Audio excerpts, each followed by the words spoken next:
YouTube. I have part 2 in my low center of gravity chassis for the Traxxas Slash. So as you can see here, I have the Rustler chassis, and I've already marked it out to where I want to cut it. I actually screwed up, so this is the one, this is the one that you want to be cutting. It's about 8 1/4 inch from the front to this first line. This second line is the one where I messed up on. I measured to the hole instead of this.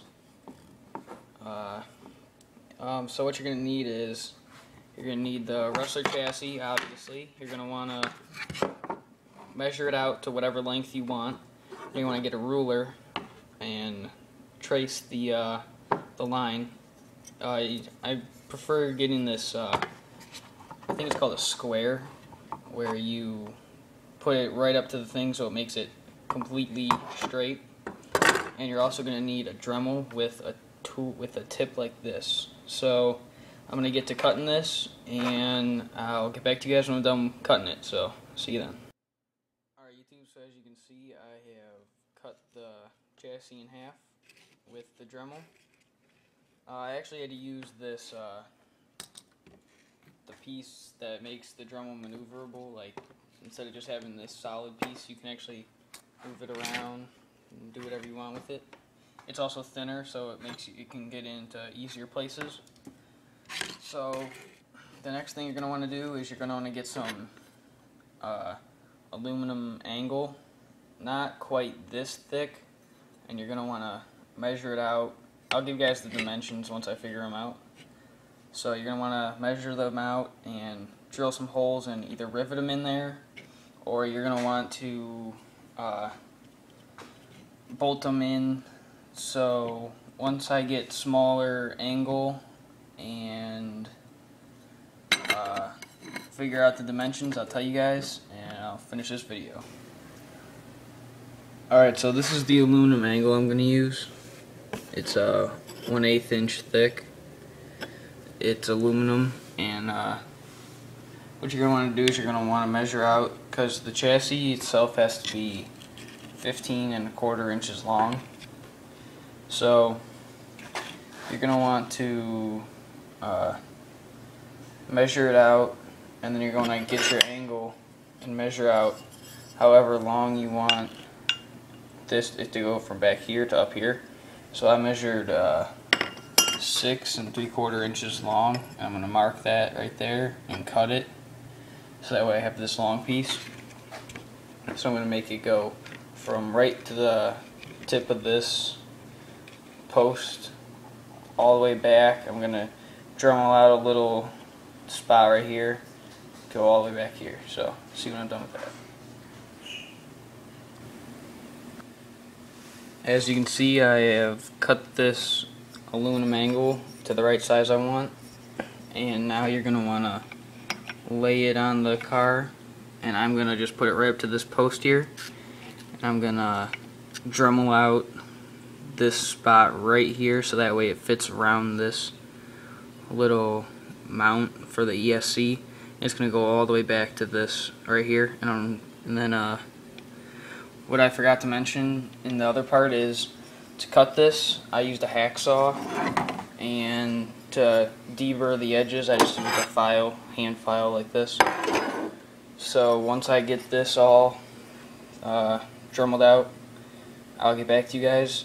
And another thing is, you're going to want to start off small. Like, to get around this, you're going to want to start off small, and as you know how much it is, you can make it bigger. So you can always take material off, you can't put it back on. So see you guys when I'm done with this. I Dremeled out the spot where I wanted it to go around this mount with a sanding bit like this. This is really meant for wood, but I went through like 3 of them on this aluminum. So what I did was I took the hacksaw and cut down here and here, and then cut the Dremel and cut across, and then cut across again to get the middle pieces out. And then I took the sanding bit right here and just Dremel it out so it has this like a arch thing right here, archway thing. So then what you're going to want to do after that is you're going to want to file everything down, and as you go you're going to want to make sure you go and like slow, and just keep test fitting it until it fits.